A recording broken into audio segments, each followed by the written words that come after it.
એ માણસ ગાંધીજીનો સૌથી નજીકનો હતો, પણ નહેરુ સામે ટકરાવાથી પણ ક્યારેય ડર્યો નહીં. નામ છે ચક્રવર્તી રાજગોપાલાચારી. પ્રેમથી તેમને રાજાજી કહેવામાં આવતા સી રાજગોપાલાચારી ભારતના સૌથી તેજસ્વી દિમાગ ધરાવતા નેતાઓમાંના એક હતા, જેમને ઇતિહાસે જેટલા યાદ રાખવા જોઈએ એટલા નથી રાખ્યા. ફેક્ટ 1. રાજાજી ભારતના પહેલા અને છેલ્લા ભારતીય ગવર્નર જનરલ હતા. આઝાદી પછી પણ દેશની કમાન તેમને સોંપાઈ, કારણ કે વિશ્વાસ માત્ર તેમની ઉપર જ હતો. ફેક્ટ 2.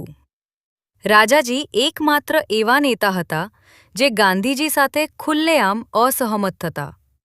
અને આશ્ચર્યની વાત, ગાંધીજી તેમ છતાં તેમને સૌથી ઈમાનદાર માનતા. ફેક્ટ 3. પાકિસ્તાન અંગે રાજાજીએ પહેલેથી જ ચેતવણી આપી હતી. તેમણે કહ્યું હતું, અલગાવને અવગણશો તો લોહી વહેશે. જો આજે વાઘ જીવંત છે તો તેમાં રાજાજીનો મોટો ફાળો છે. વન સંરક્ષણ અને શિકાર પર પ્રતિબંધ, આ તેમની દૂરદર્શિતાનો પરિણામ છે.